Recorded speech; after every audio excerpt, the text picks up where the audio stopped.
गट के अंदर फिर एक बहुत इम्पॉर्टेंट पार्ट होता है उसके बैक्टीरिया।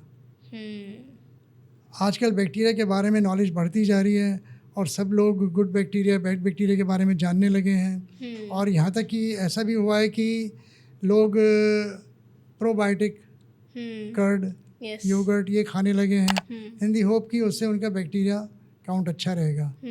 तो ये एक अवेयरनेस एक अच्छी आई है, लेकिन जब वो साथ में एंटीबायोटिक्स खा लेते हैं तो कई हफ्तों और महीनों के लिए उनके गट बैक्टीरिया नष्ट हो जाते हैं। और जब तक वो उसको रिस्टोर करते हैं उसके बाद एक कोर्स एंटीबायोटिक्स का फिर हो जाता है। तो ये एक बहुत बड़ा नुकसान हो रहा है सोसाइटी में कि एंटीबायोटिक्स का सेवन ज़रूरत से ज़्यादा है। और बच्चों में तो और भी ज़्यादा है। बच्चे जल्दी बीमार पड़ते हैं, उनके गले खांसी बुखार होते रहते हैं और हर बार उनको एंटीबायोटिक दे दिया जाता है। कोई चांस नहीं लेना चाहता, बच्चा है बिगड़ गया, निमोनिया हो गया, डेथ हो गई तो क्या करेंगे, इसलिए एकदम से एंटीबायोटिक शुरू कर दी जाती हैं। तो ये एक बहुत बड़ी समस्या है कि बच्चा आज शुरू से ही एंटीबायोटिक्स खा के उसके गट बैक्टीरिया तो जब तक वो स्कूल पहुँचेगा बचेंगे ही नहीं। तो ये एक बहुत बड़ी समस्या है कि गट बैक्टीरिया के बारे में हम जानते हुए भी उसकी रक्षा कैसे करें।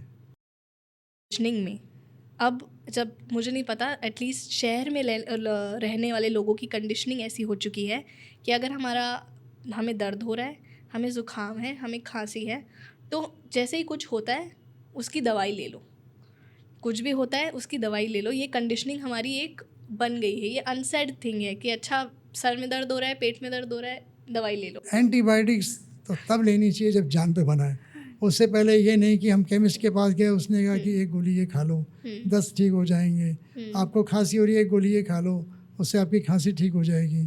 काफ़ी सारे इन्फेक्शन जो होते हैं वायरल होते हैं और उसमें एंटीबायोटिक्स का कोई रोल नहीं होता, वो केवल हमें नुकसान करते हैं। और जैसे आपने कहा सम्मोहन है कि हम माइंड में सोचते हैं कि इससे हम बच जाएंगे, इससे हम जल्दी ठीक हो जाएंगे। तो एक बहुत पुरानी बात हमने सुनी थी, अगर आप दवाई लेंगे तो आप एक ही हफ्ते में ठीक हो जाएंगे, नहीं लेंगे तो 7 दिन लग जाएंगे। तो वो वाली बात है कि हमें थोड़ा पेशेंस रखना चाहिए और नेचुरल वे में अपने को ठीक करना चाहिए। ठीक है, मगर जैसे आपने बोला कि एंटीबायोटिक्स नहीं लेनी चाहिए, एक्सेप्टेड। तो नेक्स्ट क्वेश्चन है कि अब जब डायरिया हो रहा है या फिर फीवर हो रहा है या कोल्ड हो रहा है या फिर जिन भी चीज़ों के लिए हम एंटीबायोटिक्स लेते हैं, तो अब हमारा नेक्स्ट स्टेप क्या होना चाहिए? हम उस कंडीशनिंग को तोड़ेंगे कैसे? सबसे पहले तो जो शरीर के ऊपर मुसीबत आई है उससे बचने के लिए हमें एक सिम्टोमेटिक ट्रीटमेंट का सोचना चाहिए। अगर पानी की कमी हो रही है तो पानी की पूर्ति करें, ठीक है, तो उसमें बुखार में हेल्प मिलेगी, डायरिया में हेल्प मिलेगी। अगर हमें वॉमिटिंग हो रही है, हम पानी नहीं पी पा रहे हैं, तो ठीक है, एडमिट होकर इंट्रावीनस फ्लूइड्स लगा सकते हैं।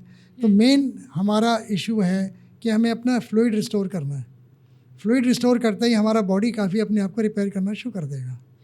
अब बॉडी 70% पानी का बना हुआ है, ठीक है, अधिकतर लोग उस हिसाब से पानी भी नहीं पीते हैं, तो वैसे ही उनका पानी कम होता है। और जब ऐसी कोई दुविधा आ जाती है कि फीवर हो गया या गैस्ट्रोएंटराइटिस हो गई, उनका पानी इतना ज़्यादा कम हो जाता है कि फिर उनको तकलीफ़ बढ़ जाती है। तो ऐसे में सबसे पहले तो पानी का प्रयोग करना चाहिए जिससे कि हम अपने को रिस्टोर कर सकें। जब वो हमने रिस्टोर कर लिया तो हम देखेंगे हमारी आधी बीमारी तो वैसे ठीक हो रही है। बुखार का मैंने अक्सर देखा है कि तीसरे दिन ही बुखार उतरना शुरू हो जाता है अगर हम पानी पीते रहें या पट्टी रख लें, ठंडी पट्टी। और पट्टी कहीं भी रख सकते हैं, माथे पे रखें, हाथों में रखें, तलुए पे रखें, पेट पे रखें, कहीं भी रख सकते हैं। तो उससे ही हमारा बुखार उतरना शुरू हो जाता है और उसके साथ साथ हमारी बॉडी रेजिस्टेंस अपना काम शुरू करती है और बीमारी को ठीक कर देती है। उसकी विपरीत आप देखिए कि जब भी आप एंटीबायोटिक्स खाते हैं तो अब हमारी इम्यूनिटी तो रेस्ट कर रही है, वो कुछ नहीं काम करेगी। इम्यूनिटी को रेस्ट मिल गया, वो तो कुछ ही नहीं करेगी। जो भी काम है एंटीबायोटिक्स ने कर दिया, तो हमारी इम्यूनिटी एक तरह से डेवलप ही नहीं होगी और वो अगली बार जब इन्फेक्शन होगा तो हमारे लिए कुछ हेल्प नहीं करेगी। तो हमें बेहतर ये करना चाहिए कि अपनी इम्यूनिटी को डेवलप होने दें। एंटीबायोटिक्स का विचार बाद में करेंगे जब जान पे बनाएगी। ऐसा नहीं कि एंटीबायोटिक्स बिल्कुल यूज़ नहीं करनी है, करनी है, सोच सोच के करनी है। ऐसा नहीं कि बिल्कुल भी नहीं करनी है, कर सकते हैं, लेकिन जितना ज़्यादा हम कर रहे हैं वो बहुत नुकसान कर रहा है। तो आप ये कहना चाह रहे हो कि पानी से ही हम हाफ ऑफ द बीमारी ठीक कर सकते हैं, पानी से ही चल जाएगा काम? 70% शरीर पानी का बना हुआ है, तो पानी को सबसे ज़्यादा इंपॉर्टेंस देनी पड़ेगी। उसके बाद ग्लूकोज और सॉल्ट का नंबर आता है। तो जहाँ हमें लग रहा है कि सॉल्ट्स की कमी हो रही है, ग्लूकोज की कमी हो रही है, तो हमें उसको रिप्लेस करना है।